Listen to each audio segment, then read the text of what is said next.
Hello.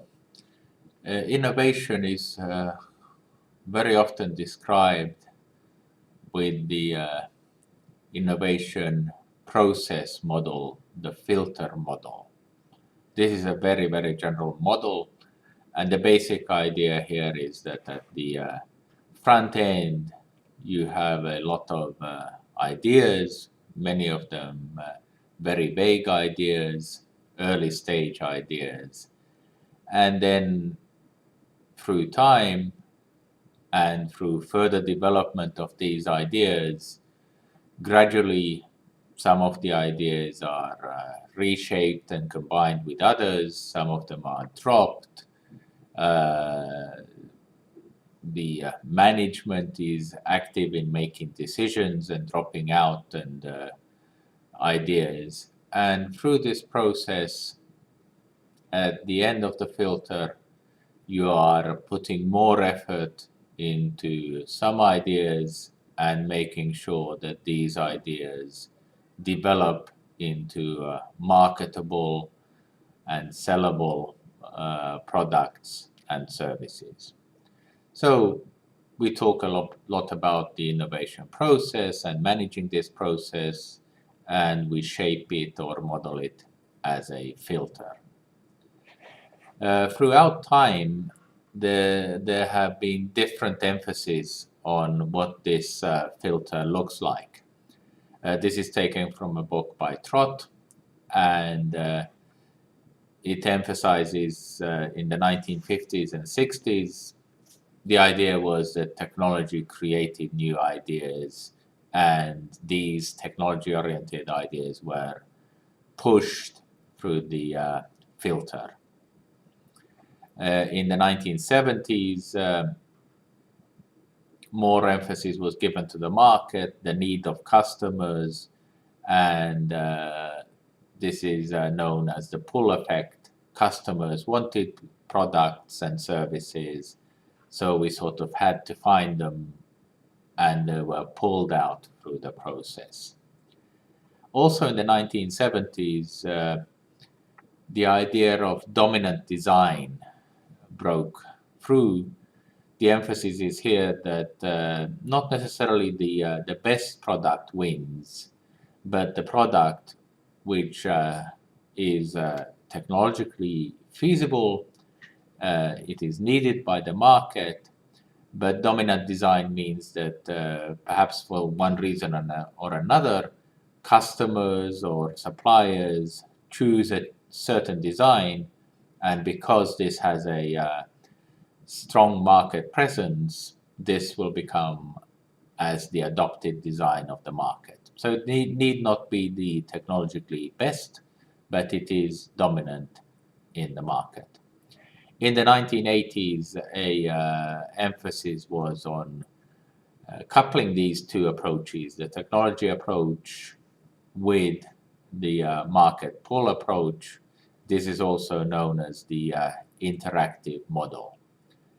In the 1990s, and maybe this also has a linkage with the creation of the internet and internet becoming very popular, the network model of innovation became emphasized. The idea here is that people network, people share ideas, and through this idea creation process, new linkages emerge and new products and services emerge. And finally, in the 2000s, Henry Chesbrough came up with the book Open Innovation and basically asked the question, is this innovation process, this innovation filter closed, and does it need to be closed? Many of the laboratories of the 1970s were closed facilities where nobody could enter. They were kept as secrets, and a company basically shaped their services, and the ideas which they did not need, they just threw into the rubbish bin. Henry Chesbrough basically asked the question, why don't you sell these ideas to outsiders who maybe could develop them within their business constraints and within their customers. Why don't you buy in new technologies, new patents, and so forth? So open innovation says that this innovation process, the innovation filter, is no longer closed. It is a open environment where you both buy and sell intermediate products. Well, this is all theory. How do you put this into practice?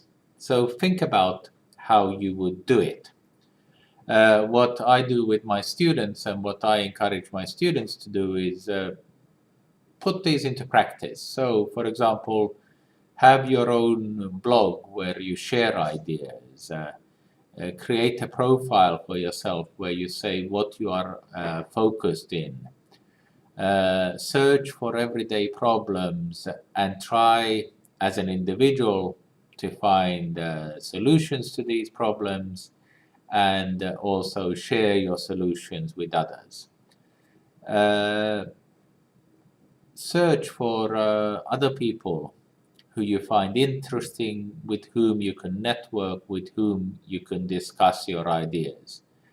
So start on an individual level to become an innovator, then work to build networks. Once you have found networks, then use the innovation methods which I described in another video, the border crossing method, the 6 thinking hats, the learning cafe method. Apply team working, team idea creation methods. Once you come up with a new business idea or product idea, then start shaping that idea and work with further developing and shaping the product, giving business idea pitches, and so forth. So the theoretical innovation process idea, I encourage you to make it very, very practical. This is the best way to learn how to innovate. Thank you.